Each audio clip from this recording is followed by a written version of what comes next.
अब ये लेवी, ये मुश्किलात, इसके बारे में हम लोगों ने बात करनी है और हमारे साथ माहिर माशियात मौजूद हैं खाखान नजीब साहब। किसी मोहताज नहीं है इंट्रोडक्शन के, उनसे जाके बात करते हैं। हमारे फेवरेट हैं, इनकी एनालॉजीज़ बहुत प्यारी होती हैं और लोकल आदमी को दिमाग में समझ आने वाली एनालॉजीज़ होती हैं इनकी। तो अस्सलाम वालेकुम सर, कैसे हैं आप? वालेकुम अस्सलाम, both of you, I'm good, thank you. Sir पहले तो गुड मॉर्निंग एंड सेकेंडली कि ये जो शिकवे उठाए जाते हैं कि गवर्नमेंट ऐसी पॉलिसीज़ नहीं लेके आना चाहती क्रिटिक्स की तरफ से कि जो गवर्नमेंट की जेब में पैसा जा रहा है वो आवाम की तरफ मुंतकिल हो जाए या किसी तरह का रिलीफ मिल जाए, कितना लॉजिक है इसके पीछे और कितना एक एजुकेशन की कमी है? इन दोनों बातों पे कमेंट कर दीजिएगा। दूसरी चीज़ ये कि कब मिलेगा रिलीफ आवाम को इस जिन से, जिस जिन का नाम है 400 से ऊपर का पेट्रोल?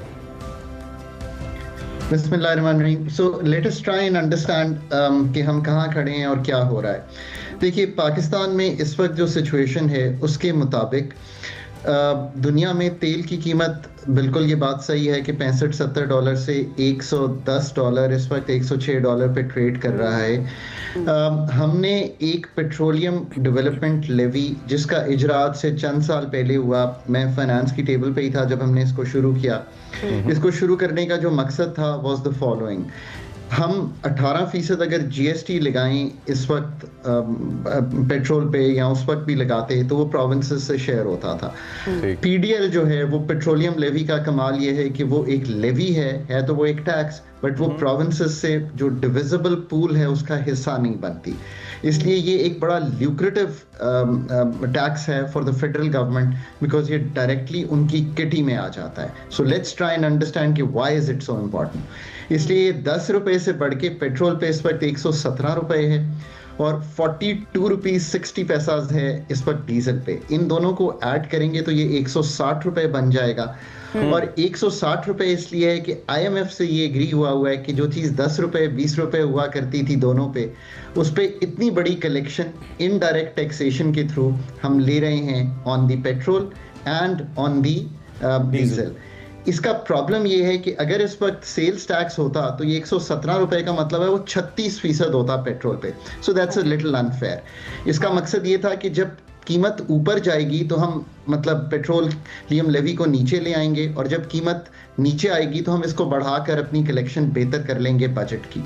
चूंकि बजटरी शॉर्टफॉल 683 अरब रुपए का है और आईएमएफ के साथ अहदाफ ये तय हुए हैं कि 1468 बिलियन इसमें कलेक्ट करना है, जो कि हो जाएगा इवन अगर इतनी ना बढ़ाई जाती। तो आपको ये देनी पड़ रही है। प्लस पेट्रोल पे 24 रुपए इंपोर्ट ड्यूटी है, 2.5 रुपए कार्बन लेवी है। सो इस सब को अगर आप मिलाएं तो this is the kind of taxation you are carrying in the long run. तो देखें, बात यह है कि आपको यही समझना है कि जिस तरह हम ट्रांसपोर्टेशन कैरी करते हैं वो चूंकि बहुत फॉसिल फ्यूल डिपेंडेंट है। मसलन 30 मिलियन अगर मोटर बाइक्स हैं फॉसिल फ्यूल पे हैं, ट्रांसपोर्ट फ्रेट सारा कैरी होता है डीजल पे कैरी होता है, ट्रक्स कैरी करते हैं। इन सब को जब तक बदलेंगे नहीं इन द लॉन्ग रन और कोविड-2 जिसमें से गुजर रहे हैं जाते हुए। एक सवाल है, आप बात कर रहे थे कि क्या अनफेयर है और क्या फेयर है।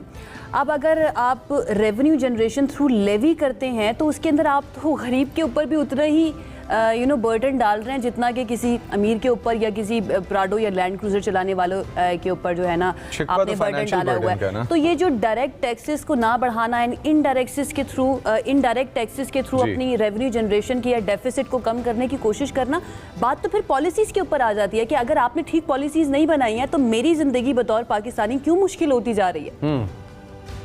So the burden is on both, आप पे भी है और ज्यादा इन्फोर्समेंट सरकार की है।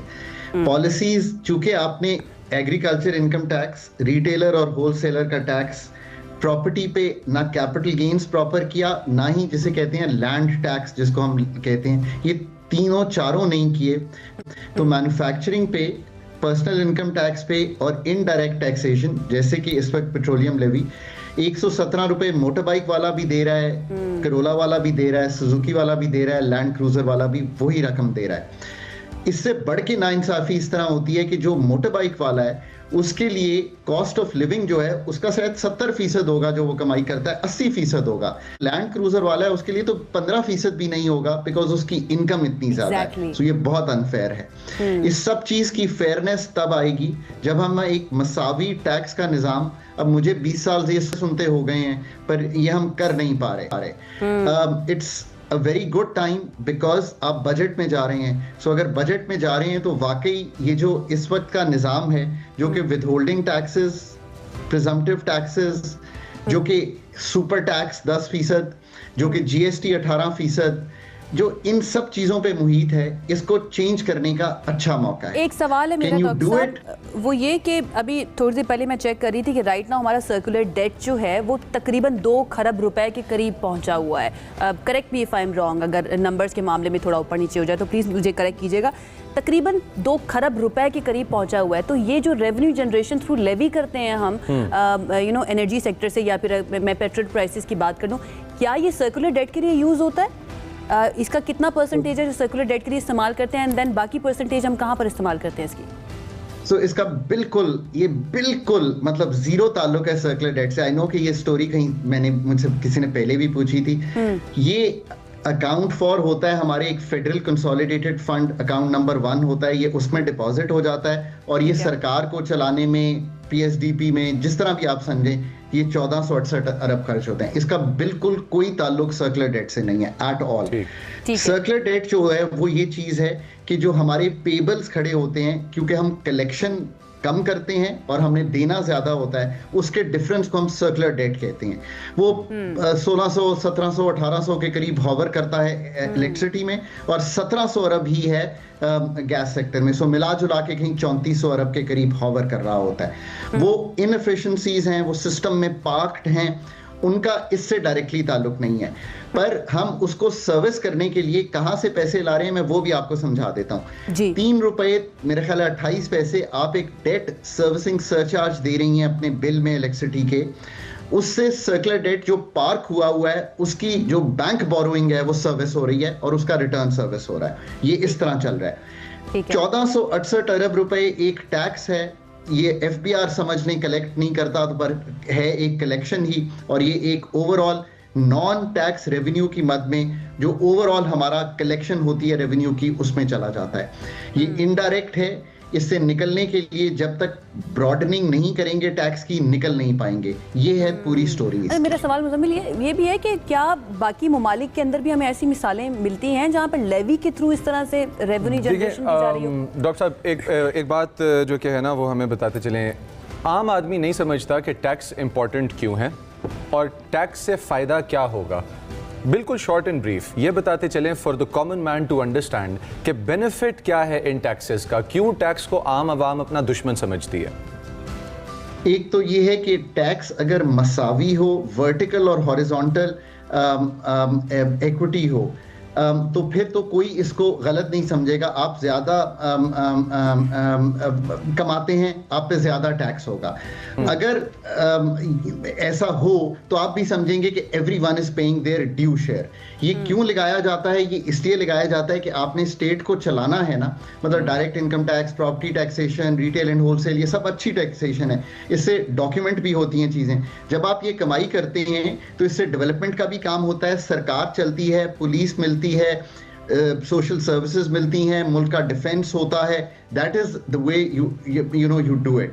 अगर ये प्रोग्रेसिव हो, अगर ये मसावी हो, तो इसमें कोई हरज नहीं है। और अगर इसके एक्सपेंडिचर जो हैं प्रोविंसेस पे भी और फेडरल गवर्नमेंट में भी मसावी तौर पे हो रहे हों, और ना सिर्फ डिफेंस और रनिंग ऑफ द स्टेट हो, बल्कि सोशल सेक्टर पे भी स्पेंडिंग हो रही हो, डेवलपमेंट बजट की भी स्पेंडिंग हो रही हो, तो दैट्स द वे एक निजाम चलता है। That is fine to do. क्योंकि हमारा एक्सपेंडिचर भी बड़ा टिल्टेड है और उस तरह से एफिशिएंट नहीं है, और हमारी जो टैक्सेस का भी निजाम है उसमें वर्टिकल और हॉरिजॉन्टल इक्विटी नहीं है। इसलिए लोगों हमें ऐसा लगता है डॉक्टर साहब, मुझे लगता है कि आप अग्री भी करेंगे मेरे साथ कि this is the only reason कि लोग जो है ना वो टैक्स नेट के अंदर आना नहीं चाहते, कि भाई आप जो अमीर है उससे तो टैक्स ले नहीं रहे हैं, जो बहुत ज्यादा कमाई कर रहा होता है, और हमारे ऊपर आपने सारा बोझ डाला हुआ है। एक आखिरी बात, आप कहते होते हैं कि आसान मिसाल दे के जाएं। सो एक होता है टैक्स मोराल, जैसे आपका एक मोराल होगा ना कोई चीज करने की। पाकिस्तान का जो टैक्स मोराल है सिटीजन्स का वो बहुत लो है, for all the reasons we just explain कि एक्सपेंडिचर भी ठीक नहीं है, टैक्स में वर्टिकल और हॉरिजॉन्टल इक्विटी उस तरह की नहीं है, तो टैक्स मोराल लो है, इसलिए लोग टैक्स नहीं देना चाहते। असल बात यह है कि हमने लोगों का टैक्स मोराल रेज करना है by being a good state, by being a state which delivers services, ताकि लोग खुद से समझें कि इन सर्विसेज की डिलीवरी के लिए और पब्लिक गुड की डिलीवरी के लिए हमें टैक्सेस के निजाम में रहना चाहिए। ट्रस्ट भी डेवलप करना बड़ा जरूरी है ना। Very well said sir, very articulate. Thank you so much. हमें ज्वाइन कर डॉक्टर खाकान नजीब हमारे साथ मौजूद है और उन्होंने हमारे सामने एक क्लियर पिक्चर रख दिया कि भाई इस वक्त क्या क्या किस मद में हम दे रहे हैं गवर्नमेंट को, और गवर्नमेंट की डिस्पोजल के ऊपर जाता है ये सारा रेवेन्यू, और फिर गवर्नमेंट डिसाइड करती है कि उसको कहाँ पर खर्च करना है। एंड देन डेट सर्विसिंग के लिए जो हमारा एनर्जी सेक्टर है, उधर जो हमारा सारा कर्जा है उसके अंदर भी ये खर्च नहीं हो रहा।